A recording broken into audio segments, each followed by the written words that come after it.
제가 가진 성경으로 신약 성경 220면입니다. 사도행전 18장 18절에서 23절의 말씀 220면 되겠습니다. 사도행전 18장 18절에서 23절의 말씀을 한 절씩 교독하도록 하겠습니다. 바울은 더 여러 날 머물다가 형제들과 작별하고 배 타고 수리아로 떠나갈새 브리스라와 아굴라도 함께 하더라. 바울이 일찍이 서원이 있었으므로 갱그라에서 머리를 깎았더라.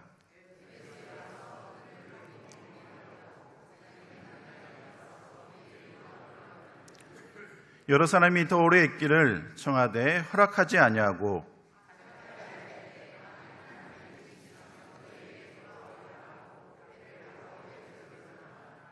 가이사랴에 상륙하여 올라가 교회의 안부를 물은 후에 안디옥으로 내려가서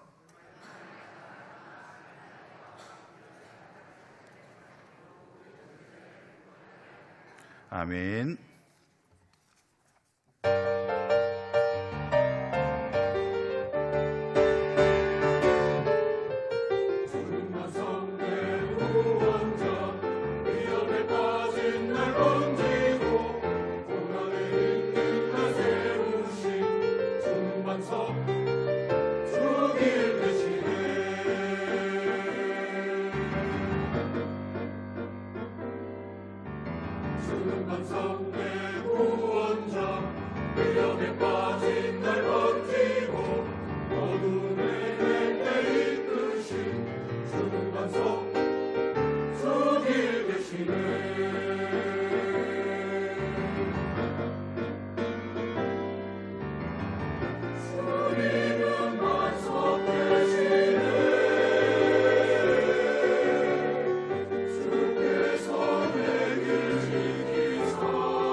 아멘.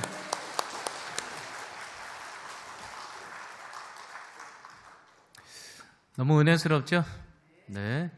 잘 오셨습니다. 우리 옆에 계신 분에게 잘 오셨다고 우리 평안의 인사를 각자의 언어로 나눴으면 좋겠습니다. 잘 오셨습니다.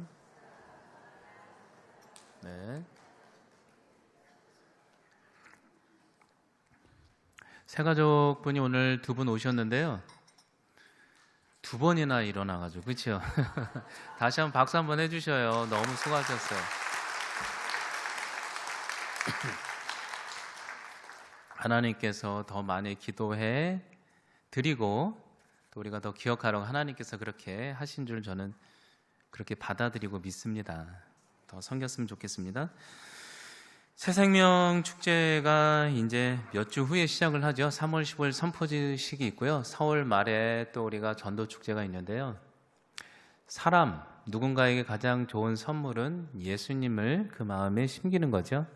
그런 의미로 잘 또 해갔으면 좋겠습니다. 또 오늘 박미경, 임형우 두 분 성도님 오셨는데요. 그리고 더욱더 주님 앞에 기도하는 그런 은혜가 있었으면 좋겠습니다. 하나님께도 인사를 드립시다. 하나님, 우리가 여기에 있습니다. 저에게 찾아와 달라고. 우리의 끝에 인사만 저에게 찾아오세요. 준비 시작. 저에게 찾아와 주세요. 아멘. 기도하겠습니다. 아버지 하나님, 너무나도 귀합니다. 두 분이 오셨습니다. 박미경 성도님, 임형훈 성도님.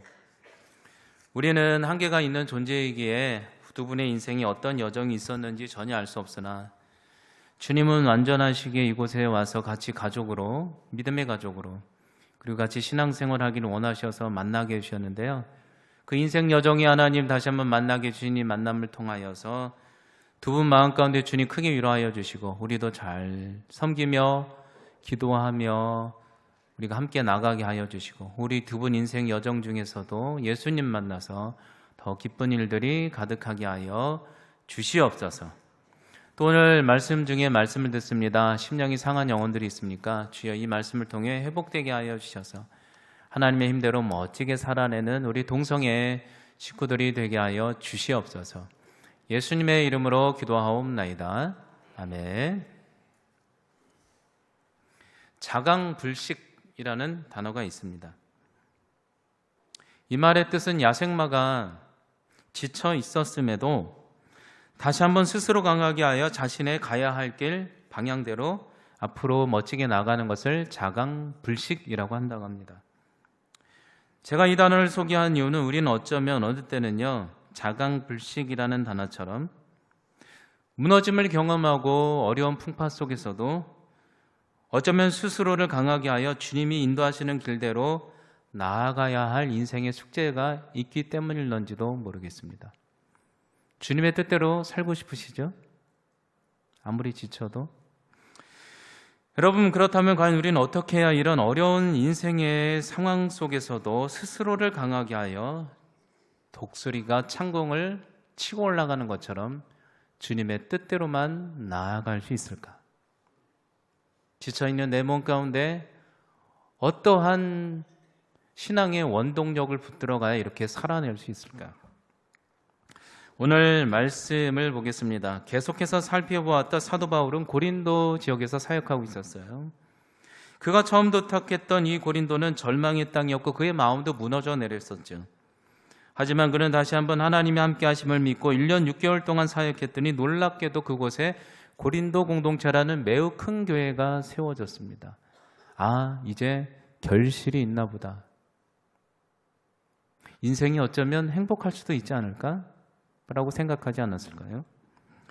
그런데 이게 무슨 사건입니까? 우리가 본문이 길어서 12절부터 읽지 않았지만 오늘 말씀 12절부터는 그 사건 뒤에 또 다른 문제를 사도 바울은 경험하고 있는 장면을 소개하고 있습니다. 이렇게 얘기하고 있어요. 갈리오 아가야 총독되었을 때, 갈리오라는 사람이 아가야의 총독이 처음 되었을 그때, 1년 6개월 사도 바울이 사역하고 있을 그때, 지금 안정되었다 했을 그때에 고린도의 유대인들이 일제히 일어나 바울을 또 끌고 잡아다가 법정으로 데려갔더라. 그리고 말하되 무엇이라고 말하냐면 이 사람 바울은 율법을 어기면서 하나님을 경외하라고 사람을 선동했으니 이 사람을 법정에서 죽여주십시오 라는 장면이죠. 여러분, 바울 인생이 왜 이렇게 힘들까요? 고린도에서 그렇게 힘들어서 겨우 사역을 1년 6개월 했는데 그래서 안정되는 줄 알았는데 또 이렇게 교인들로부터 배신당하고 가는 선교지마다 사단의 역사로 생명의 위협을 끊임없이 느끼는 이 상황.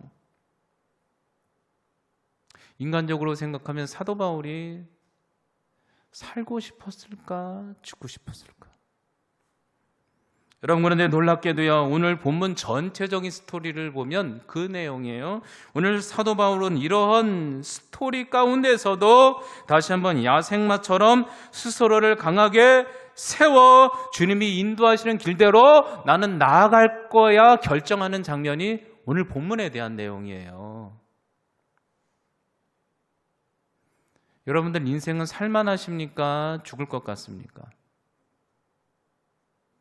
인생 좀 알면요, 하루하루 사는 게 지옥 같아요. 목회자가 이런 말 하니까 좀 그쵸? 막 좋다 얘기해야 되는데 근데 여기 보니까 공감하는 저기 50세 이후의 분도 있고 아닌 분도 있고 지옥 같다고 죽으라는 얘기가 아니고 사는 하루하루가요 고통이에요. 고통. 사도 바울도 얼마나 힘들었겠어요. 그런데 나간다는 거죠. 여러분 인생의 삶의 여정 가운데 여러분 가운데도 혹시 이런 어려움 속에서 끊임없는 어려움 속에서 사는 게 고통인 분이 있습니까? 그런데 다시금 어떻게 야생마처럼 붙들고 주님의 뜻대로 다시 한번 나아갈 수 있을까? 이번에 뉴질랜드에서 사역하던 후배 선교사님, 후배 목사님이 저에게 찾아왔습니다. 타지 선교의 어려움을 얘기했어요. 너무나도 힘들고 열매도 없었다는 거죠. 후배 선교사님이 말하길 이제는 너무나도 상처를 많이 받아서 비행기 타는 것도 너무 힘들고 지겹고 처음 젊었을 때 선교사로 갈 때는 영어도 잘하는 것 같고 한국어도 잘하는 것 같은데 이제 보니까 사역도 열매도 없는 것 같고 이제는 영어도 못하는 것 같고 한국어도 한국 갔더니 안 되는 것 같고 초라한 자신만 남았다는 거죠. 그래서 한국에서 사역지를 알아보고 있다고 해서 막 응원해 드렸어요. 그런데 왜일까요? 그 며칠 전에 다시 한번 그 후배 목사님으로부터 선교사님으로부터 문자가 왔는데 이렇게 온 거예요. 형님, 주님이 다시 한번 처음 주신 그 땅 위에 하나님의 사명을 붙들고 다시 한번 용기 내서 그 땅으로 가려고 출국장입니다. 이렇게 보냈죠. 그때 무너져 내렸었는데 그래서 참 어떻게 또 그 어려운 길을 갈까? 여러분 우리 인생의 모습이 어느 땐 처절하지만 주님의 뜻대로 억지로 가야 될 때가 있죠. 우리는 과연 어떻게 어떤 자산으로 회복하며 붙들고 나가야 될까?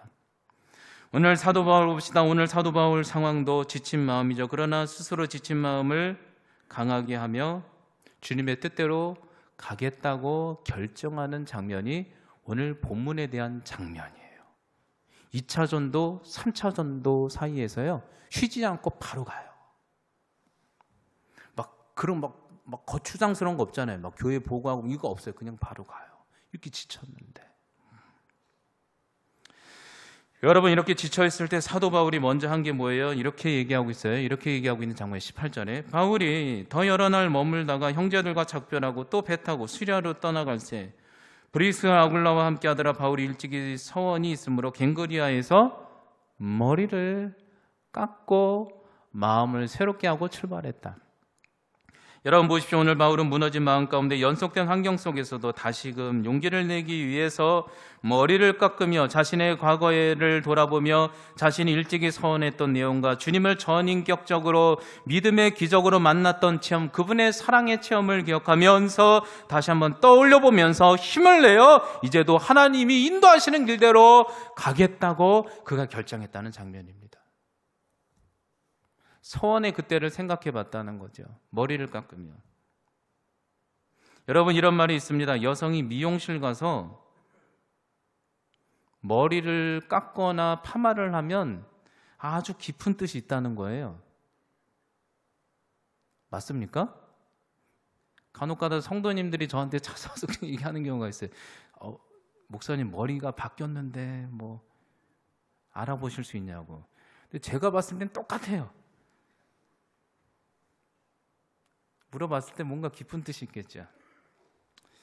사도 바울도 마찬가지입니다. 지옥 같은 고린도의 상황 속에서도 하나님이 함께 하심을 여전히 느꼈는데 또 이런 죽음의 위협 앞에 인간적으로 생각하면 살고 싶지 않았을 텐데 그럴 때 사도 바울은 다시 한번 용기를 내어 머리를 깎으면서 과거에 자신이 다메섹 동상에서 주님이 전인격적으로 자신을 사랑하고 만나주셨던 그 경험을 다시 한번 떠올려 보는 거죠.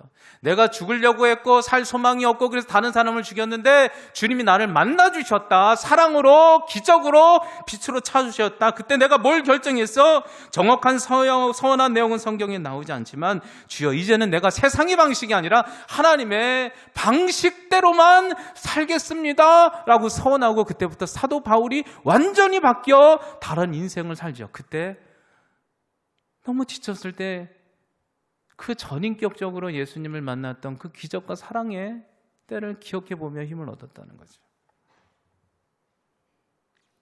신학교 가면 신기하게 전도사님 이름 중에 제일 많은 게 요한이랍니다. 요한. 요한 전도사님들의 뭐 수많은 가정들은 있겠지만 상당수 간증은 비슷하대요. 어떤 간증이냐면 그 부모님들 보면 다 딸만 낳는 거예요. 근데 그 중에 소원하기를 아들만 나오면 목사 시키겠다고. 그래서 딱 나오면은 이 애가 까먹을까봐 이름 뭘로 짓냐면 보통 요한으로 짓는다고. 여기 요한 있습니까? 그런 의미에서 저도 한번 얘기한 적이 있죠. 신돌산 기도원에서 저도 목회자 서원할 때 저는 저희 아버님, 어머님 목회하는 거 보고 아우 나는 절대 목회 안 할 거야 라고 했던 적이 있어요. 막 저한테 막 추천을 하는 거예요. 막 아버님이 그 당시는 목사님 막 좋으니까 하라고. 근데 너무 싫었어요. 근데 신부전이 좀 심하게 와서 뭐 맨날 죽는다고 하고 그리고 또 하도 심하니까 식이요법을 시켜요. 미음을 1년만 먹어봐요. 미음의 간장만. 와, 인생 진짜 곤욕입니다. 와, 진짜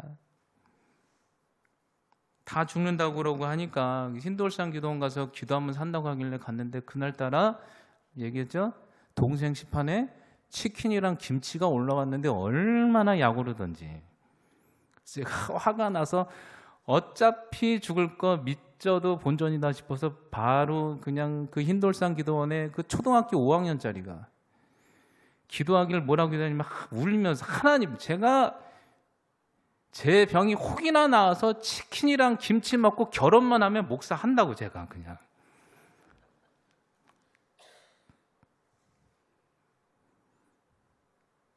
날 줄 몰랐죠. 그렇죠?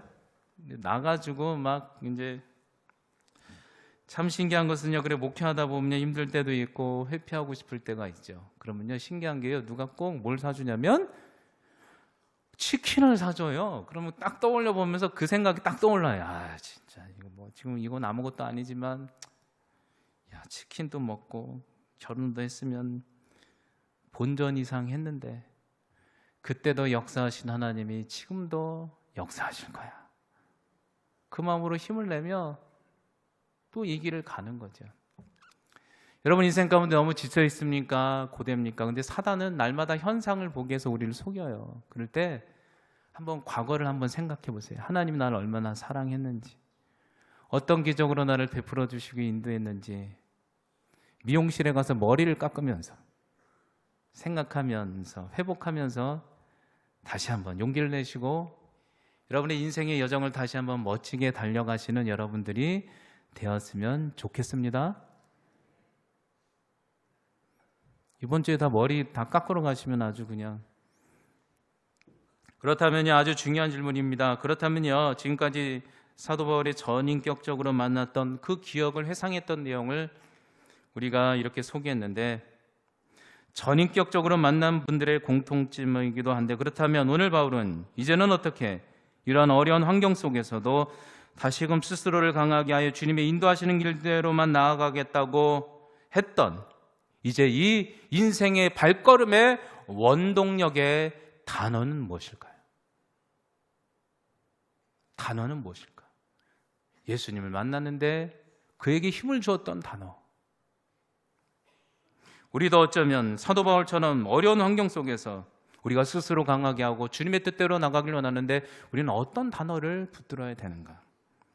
그 말씀이 19절과 20절과 21절, 22절에 이렇게 나와 있어요. 제가 요약해서 읽어드릴게요. 에베소에 와서 그들과 거기 머물게 하고 자기는 회당에 들어가서 유대인과 변론했다. 20절에 여러 사람이 더 오래 머물기를 청하되 에베소 사람들이 사도 바울에게 머물길 청하되 이때 사도 바울의 핵심 단어가 등장해요. 그게 뭔지 아셔요? 이렇게 나와요. 21절에 작별하여 이르되 만일 하나님의 뜻이면 내가 온다. 하나님의 뜻이면 산다. 하나님의 뜻이면 간다. 만일 하나님의 뜻이면. 너희에게 돌아오리라. 배를 타고 에베소를 떠나 가이사에 상륙하고 올라가 교회의 안부를 물은 후에 안디옥으로 그대로 하나님의 뜻이라고 확신을 얻었기에 그 힘든 중에도 여정을 따라 주의 길을 가고 있는 사도 바울. 여러분, 그렇습니다. 사도 바울처럼 사도 바울이 이 어떠한 어려운 환경 속에서도 오늘도 죽을 것 같고 여전히 힘들 것 같고 하루를 사는 것 같고 고통스러워도 스스로를 강하게 하고 주님의 인도하시는 길대로 담대히 나갈 수 있었던 영적 비결은 무엇이냐면, 과거에는 자신의 열정이나 뜻으로 살아봤지만 이제는 그걸로는 도저히 안 되고, 이제 만약에 하나님의 뜻이라면 내가 하나님의 뜻대로 나아가겠다. 나는 모르지만 하나님의 뜻대로 나아가면 반드시 열매가 있었어. 하나님의 뜻대로 살아가는 여러분들 되시기 바랍니다.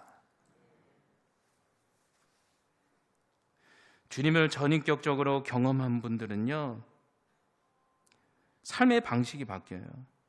예전에는 문제가 생기고 인생의 길이 막히면 막 입에서 부정적인 얘기가 와요. 막 내가 왜 이런 일이 있냐고 내 방식대로 노력해보지만 다른 것들 붙들어보고 다른 것들로 붙들어보고 마약처럼 붙들어보며 피하려고 하지만 전인격적으로 만나는 순간 언어가 바뀌어요. 뭐로 바뀌어요? 어떠한 환경 속에서도 주님이면 된다. 주님은 어떤 방식을 원하는가? 주님의 뜻대로 나아간다. 나는 몰라도 주님의 뜻대로 한 걸음 나가면 누가 책임지셔요? 하나님이 열매 맺게 해주실 거예요. 그 발자국으로 나가는 거죠. 사람이요, 적당히 힘들면 걱정도 해요. 너무 힘들면요, 돈 걱정, 자식 걱정 이런 게 어디 있어요. 그냥 매일매일 죽고 싶어. 그때 한 걸음 뛰는 것도 힘들어요. 근데 그때 뭘 뛰어야 되면 이 단어, 하나님의 뜻이니까 산다. 하나님의 뜻이니까 내가 나간다. 하나님의 뜻이니까 내가 이거 한다. 아무 생각 안 하고 그냥 성령 하나님의 뜻이니까 나간다. 그러면 신기한 게 그 뒤에 좋은 열매가 있을까요? 없을까요? 기대도 안 하는데 하나님 열매 맺게 하시는 거죠. 젊은 목회자가 어떻게 인생을 좀 아는 것 같아요? 인생 50 전에는 살만해요. 왜냐하면 플러스 인생이니까. 50 넘어가 봐요. 그때부터는요, 마이너스 인생. 아무리 노력해도 하나씩 사라져요. 건강도 사라지고 관계도 사라지고 모두 사라지고 물질로도 뭐로도 안 돼요. 그냥 다 사라진 인생이지. 후반전에는 배울 수 있는 게 뭐냐면 자족이에요. 내 기대도 낮추고 사람들 기대도 낮추고. 인생은 고통이, 젊은 분들도 오해하네. 청년 설교 때는 이렇게 얘기하지만 50 넘으면요, 고통이 기본값이라 그때는요, 매일매일이 인생이 고통인데요. 그런데 우리를 살게 하는 이유는 뭐냐면, 주님의 뜻이라면 내가 오늘 한 발만 간다. 사도 바울. 그런 마음으로 살아내는 여러분들 되시기 바랍니다. 너무 힘들면요, 주님의 뜻이기에 살고 주님의 뜻이기에 예배드리고 주님의 뜻이기에, 뒤는 생각하지 마셔요. 하나님이 뒤는 알아서 해결해 주시는 하나님. 사도 바울도 보십시오. 오늘 어떤 마음으로 살아가십니까? 다메섹 도상에서 예수님을 전인격적으로 만나고 쓰러지고 또 쓰러져도 자신의 생각대로 살아본 적이 없어요. 그 뒤로는 얼마나 똑똑한 사람인데요. 그는 인생을 알아요. 모든 걸 경험했어요. 모든 게 쓸데없는 것을 알았어요. 그래서 자신이 있고 싶어서 있고 떠나고 싶어서 떠났던 과거가 아니에요. 오직 말씀 보니까 주님이, 에베소 성도들이 은혜 많이 받아서 지금 남으십시오라고 하니까 뭐라고 했냐면, 하나님의 뜻이면 제가 올게요. 하나님께 완전히 맡기는 인생. 그리고 오늘 어떤 일도 있어요. 그 2차 전도여행, 가이사에서 예루살렘까지 104km, 예루살렘에서 다시 안데까지 480km, 그 사이에 2차, 3차 전도 여행에 3000km를 왔다 왔는데도 하나님의 뜻이라면 그냥 여정을 가는 인생. 누가 알아주든 안 알아주든, 남 알아주고 돈 걱정하고 노후 걱정, 그건 살만할 때 하는 얘기예요.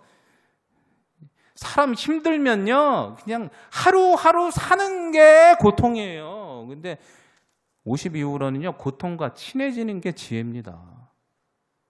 멋진 얘기죠? 이거 알아듣는 분은 벌써 눈이 반짝반짝해. 근데 모르는 분들은 이게 뭔 얘기하나.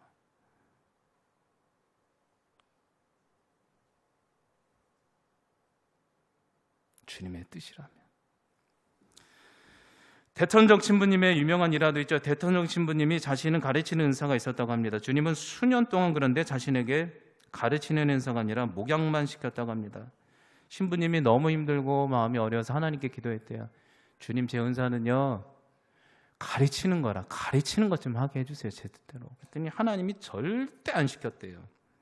그 순간 성령님이 마음이셔서 신부님이 포기하고 기도하길 뭐라고 했냐면, 하나님 뜻이 목양하는 거면 제가 목양할게요. 그러면 제 재주는 아니지만, 그러나 하나님이 목양할 때 미래는 생각하지 않고 기쁨의 마음을 주세요 했더니 갑자기 기도 중에 예수님의 얼굴이 빵 떠놓는 모습을 주셨다는 거죠.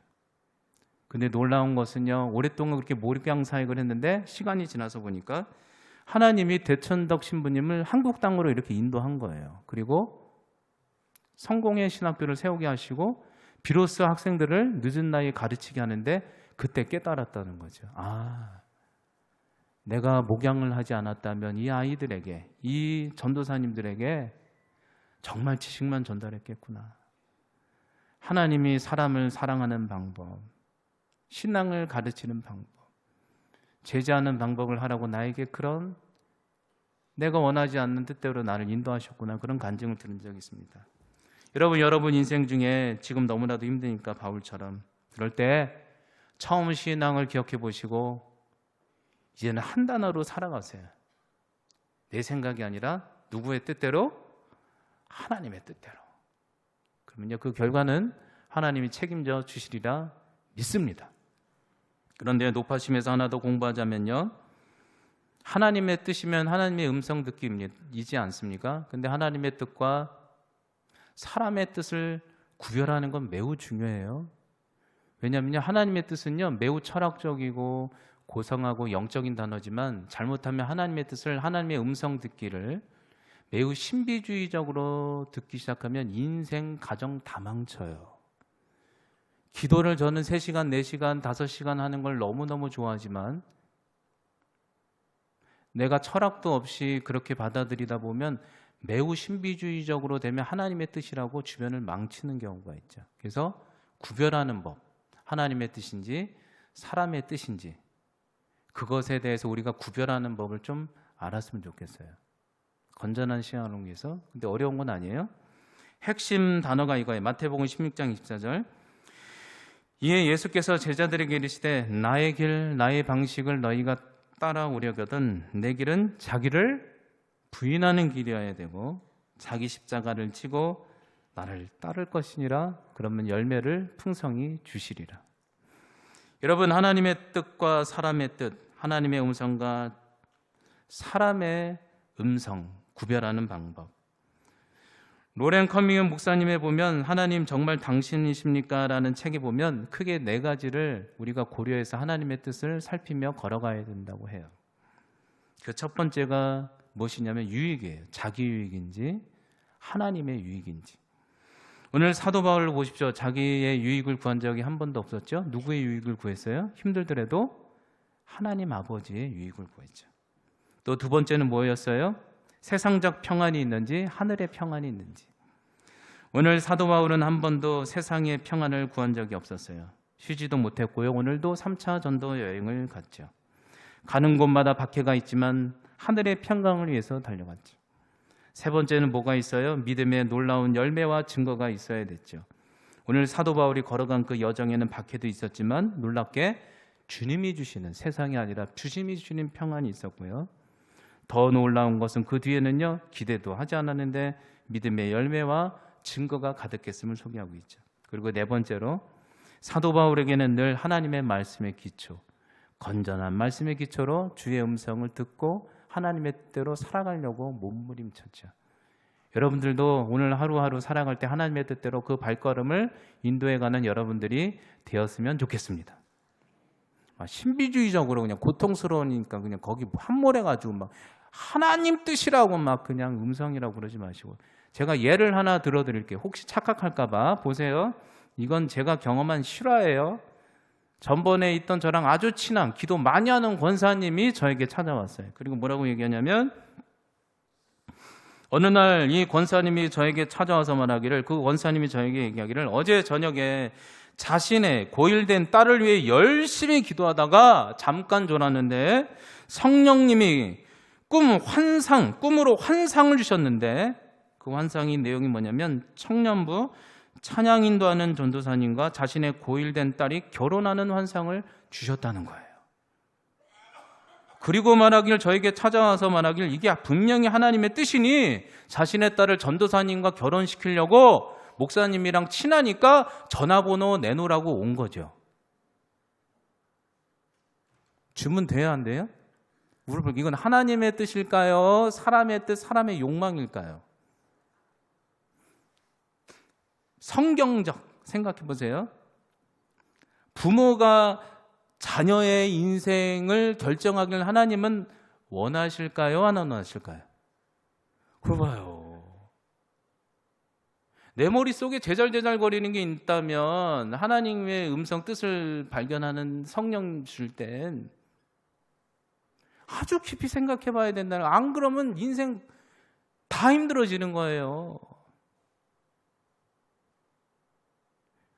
영적 음성 듣기와 신비주의적 음성 듣기는 너무 틀린 거죠. 자신의 욕망을요, 하나님의 뜻이라고 포장해버리는 수가 있는 거죠. 조심해야 되는 거죠. 진정한 하나님의 뜻, 십자가를 치는 길인지, 진짜 평화를 만드는 길인지 기도하면서 그 뜻대로 살아계시는 여러분들 되시기 바랍니다. 그때 하나님이 저에게 지혜를 주셨어요. 이 권사님한테 뭐라고 말을 해야 되나? 또 아니라고, 이거 잘못됐다고 그러면 얼마나 상처받겠어요. 그렇죠? 근데 그때 하나님이 딱 지혜를 주셨는데, 제가 그 권사님에게 성령님이 지혜 주시는 대로 얘기했죠. 먼저 얘기했냐면, 뭐라고 얘기했냐면, 권사님, 불행하게 그 전도사님이 결혼했다고. 막 난리가 난 거예요. 와, 큰일 났죠. 그러면서도 얘기하기를, 그러나 그 꿈이 잘못된 것은 아니고요, 성경적으로 전도사님은 예수님을 상징하니 아마도 하나님이 고일된 권사님 따님 열심히 기도했으니까 예수님을 전인격적으로 만나게 하시려고 그런 꿈을 주신 것 같아요. 잘 대답한 것 같죠? 여러분들도 저한테 찾아와서 이렇게 돌리면서 얘기하게 하지 마셔야, 아시겠죠? 막 갈등이 돼. 이거 틀렸다고 얘기도 못하고 막.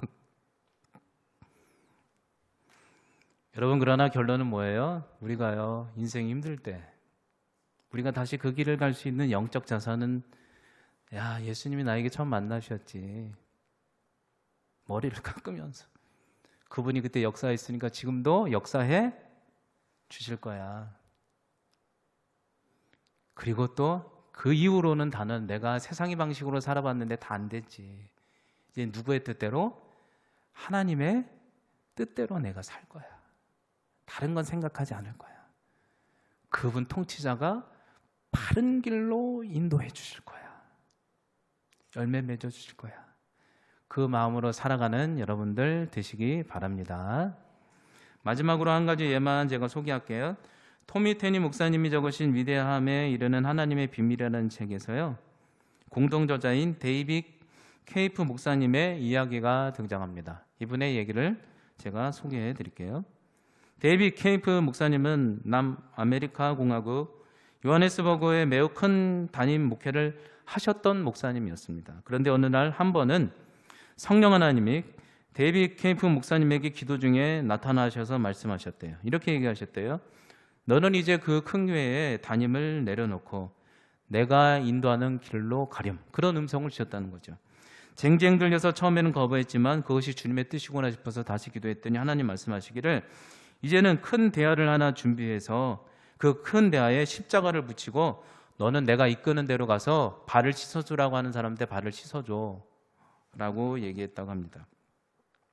그러자 목사님은 그렇게 하기로 결정하고 모든 그 큰 교회의 담임을 내려놓고 그리고 정말로 목사님의 음성처럼 주님의 뜻대로 성령님이 인도하시는 대로 그렇게 나아간 거예요.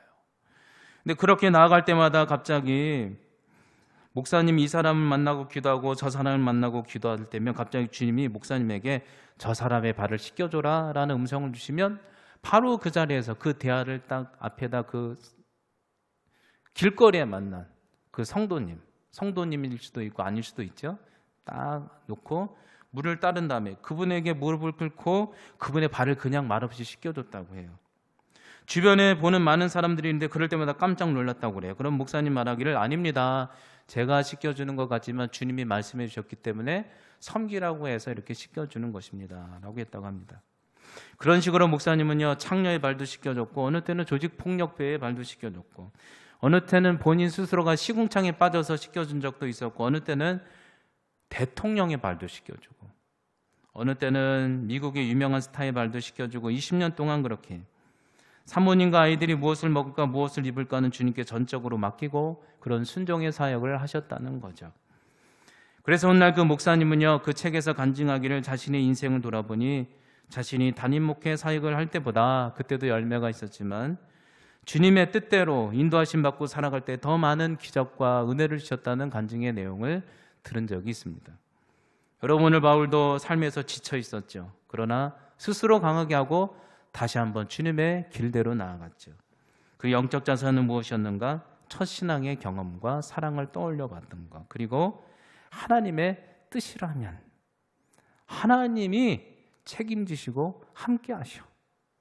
이 단어가 그를 이끌었죠. 여러분 여러분의 삶의 자리입니다. 여러분 환경이 여전히 어렵습니까? 그래도 독수리가 창공을 치며 날아가는 것처럼 스스로 강하게 하여 이제는 세상이 아니라 주님이 인도하시는 길대로만 살기를 원하십니까? 그렇다면요 다시 한번 주님을 전인격적으로 만났던 첫사랑과 첫 서원을 떠올려 보시고 이제는 더 나아가 이제는 내 뜻이 아니라 하나님의 뜻이라면 나는 산다. 하나님의 뜻이라면 죽을 맛이라도 산다. 하나님의 뜻이라면 내가 기도한다. 하나님의 뜻이라면 예배드린다. 하나님의 뜻이라면 내가 섬긴다. 그 뒤는 하나님이 열매 맺게 하신다 라는 마음으로 인생을 다시 한번 힘차게 살아내는 동성애 식구들이 되었으면 좋겠습니다. 기도하겠습니다. 하나님, 우리의 인생이 너무나도 감사하죠. 빈손으로 왔다가 빈손으로 가는 여정. 그러니 주여 주시니도 여호와시오 취하시니도 여호와십니다. 그러나 인생의 여정을 갈 때면 어느 시즌에는 계속 빼앗기는 것만 같아서 고통이 있을 때가 있습니다. 그럴 때 주여 우리가 절망을 노래하는 중에서도 첫사랑을 기억하여 회복을 얻게 하여 주시고 이제는 세상의 방식, 세상의 관점이 아니라 하나님의 뜻이라면 하나님의 뜻대로라면 반드시 만물을 살린다. 이 마음으로 살아내어서 하나님 앞에 열매 맺는 인생들이 되게 하여 주시옵소서. 예수님의 이름으로 기도하옵나이다. 아멘.